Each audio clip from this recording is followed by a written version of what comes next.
अल्हम्दुलिल्लाह वस्सलातु वस्सलामु अला रसूलिल्लाह। ग्रुप आपके मसाइल और उनका ग्रुप में सवाल आयो है। हिकिड़ी तलाक शुदा औरत जंहिंजा बच्चा आहिनि अने उन ॿियो निकाह कयईं। मोंदला बच्चा मोंदले शोहर जा बच्चा उन्हीं जी निस्बत हाणे जेको नओं शौहर आहे ॿिए फेरा हिन निकाह कयईं उन जी तरफ़ करणु घुरे थी। कुरो मोंदला बच्चा जंहिंजो असुल पे आहे उन जी निस्बत लिकाए या कोई कारणोसर औरत पिंड जे ॿिए शौहर जी तरफ़ उन बच्चे जी निस्बत करे सघे थी या न। अचो इन सवाल जो जवाब कुरान मजीद जी आयत जे ज़रिए सुनो। बिस्मिल्लाह जी। उदऊहुम लिआबाइहिम हुवा अक़सतु इंदल्लाह फ़इन लम तअलमू आबाअहुम फ़इख़्वानुकुम फ़िद्दीन व मवालीकुम वलैस अलैकुम जुनाहुन फ़ीमा अख़्तअतुम बिही वलाकिन मा तअम्मदत क़ुलूबुकुम वकान अल्लाहु गफ़ूरर रहीमा। सूरह अहज़ाब तंहिंजी आयत नंबर 5।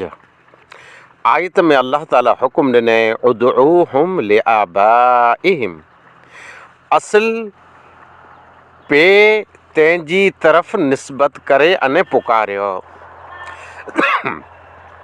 ॿ-3 मामला अहिड़ा आहिनि जंहिंमें इंसानु मुझी पए थो। हिकिड़ो मुतबन्ना हुए त मुतबन्ना एतिरे ॿिए के पिंड जो बच्चो बनाए थो जे ही मुंहिंजो बच्चो रहियो मुतबन्ना रहियो ले पालक जंहिंखे चवाइजे थो। ले दे कर पाण चवंदा मूं ॾतक खयो न। अक्सर ईअं थिए थो जंहिं वटि औलाद न आहे या औलाद आहे इन जे बावजूदि उहो ॿिए बच्चे खे ॾतक खणे थो। पोइ उनजे बच्चे भेरो रमे पियो, बच्चे भेरो वॾो थिए थो। उन नंढड़े बच्चे खे ख़बर न हुई जी मुंहिंजो असुल पे कयो आहे। पोइ इनखे जंहिं इनखे ॾतक खयो तंहिंखे पे सम्झे थो।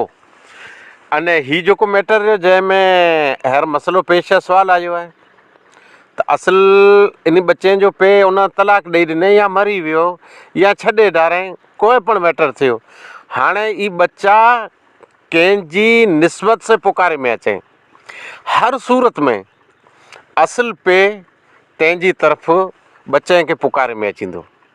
राशन कार्ड, आधार कार्ड, चूंटणी कार्ड अने उर्फ़ आम में निकाह नामे में हर डॉक्यूमेंट में असुल पे अगरचे हू क़बूल नथो करे उन छॾे ॾाराए, इन जे बावजूदि अल्लाह जो हुकुम आहे त असुल पे जी तरफ़ निस्बत कयो। कुरेला निस्बत कयो त हिकिड़ो त नसब ख़बर पए जे हिन बच्चे जी असुल कुरो आहे, शजरो कहिड़ो आहे, किन नसुल मां आहे। अने ई बहुत ज़रूरी आहे।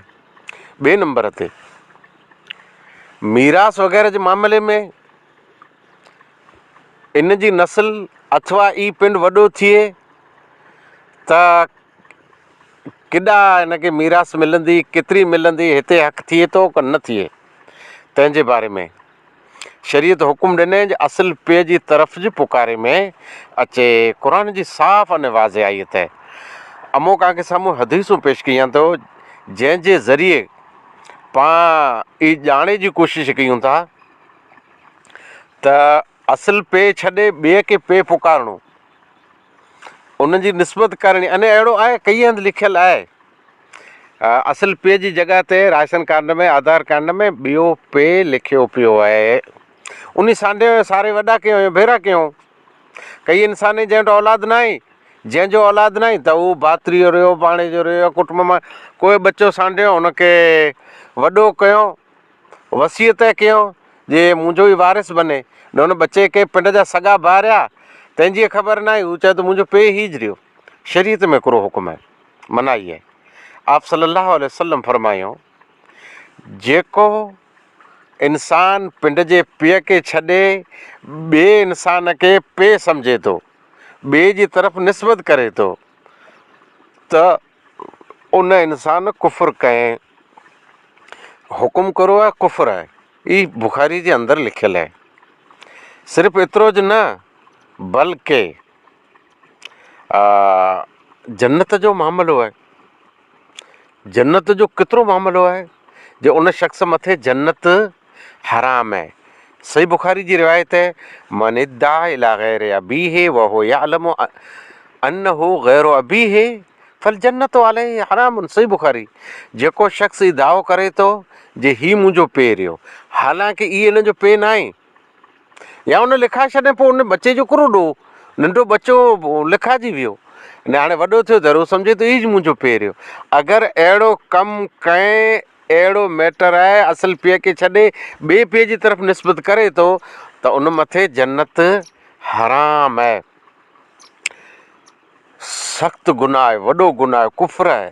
अने एतिरे सूदीअ मिणी खां वॾो बहतान ईज आहे जे असुल पीउ खे छॾे ॿिए इंसान जी तरफ़ पिंड जी निस्बत करणी। अलगर्ज़ असुल जेको पीउ आहे उहो क़बूल करे या न करे, डॉक्यूमेंट में क़ाइदे सर उन पीउ जो नालो लिखाइबो। आख़िर दवाना अल्हम्दुलिल्लाहि रब्बिल आलमीन।